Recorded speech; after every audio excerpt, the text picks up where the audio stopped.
നമസ്കാരം. പ്രധാന വാർത്തകൾ.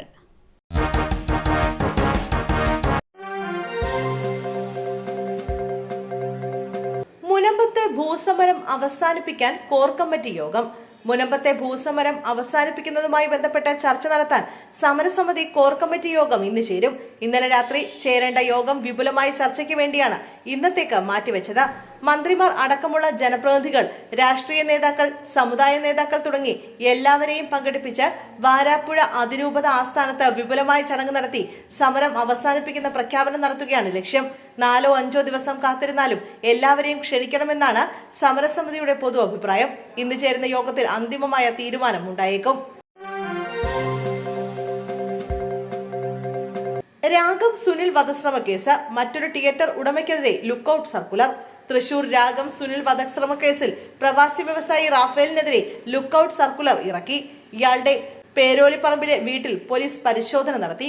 അതേസമയം ഇയാളുടെ ഇരിങ്ങാലക്കുടയിലെ വീട് പൂട്ടിയ നിലയിലാണ്.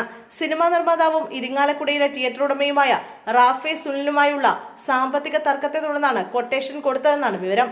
നിലവിൽ റാഫേലിനായുള്ള തിരച്ചിലാണ് പോലീസ്. ഇയാൾ ഇന്ത്യയിൽ വിമാനമിറങ്ങിയാൽ പിടികൂടും. ഒഴിഞ്ഞ പറമ്പിൽ നിന്ന് അസ്ഥികളും തലയോട്ടിയും കണ്ടെത്തി. 2 മാസത്തിലകം പഴക്കമുണ്ടെന്ന് നിഗമനം.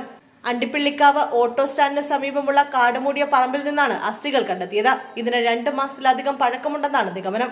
ഫോറൻസിക് സംഘവും വടക്കേക്കര പോലീസും സ്ഥലത്തെത്തി. കൂടുതൽ വിവരങ്ങൾ ലഭിക്കുന്നതിനായി പരിശോധനകൾ നടത്തുമെന്ന് പോലീസ് അറിയിച്ചു. കായംകുളം സ്വദേശിയായ യുവാവ് സോഫ്റ്റ്വെയർ എഞ്ചിനീയർ ജോലി വിട്ടത് വേഗത്തിൽ പണക്കാരനാകാൻ. ഒടുവിൽ പിടിവീണു. വയനാട് പോലീസ് ദില്ലിയിൽ നിന്ന് പിടികൂടിയ ആലപ്പുഴ കരിയിലക്കുളങ്ങര സ്വദേശി ആർ രവീഷ് കുമാർ സോഫ്റ്റ്വെയർ കമ്പനിയിലാണ് ജോലി ചെയ്തിരുന്നത്. വേഗത്തിൽ പണക്കാരനാകണമെന്ന ചിന്തയിലാണ് രവീഷ് ആ ജോലി ഉപേക്ഷിച്ച് സുഹൃത്തുക്കളുമായി ചേർന്ന് ലഹരിക്കടത്ത് തുടങ്ങിയെന്ന് പോലീസ് പറഞ്ഞു. കർണാടകയിലും കേരളത്തിൽ വയനാട്, മലപ്പുറം, കോഴിക്കോട്, കണ്ണൂർ, കാസർഗോഡ് ജില്ലകളിലും വ്യാപകമായി ലഹരിക്കടത്ത് നടത്തിയതാണ് പോലീസ് പറയുന്നത്.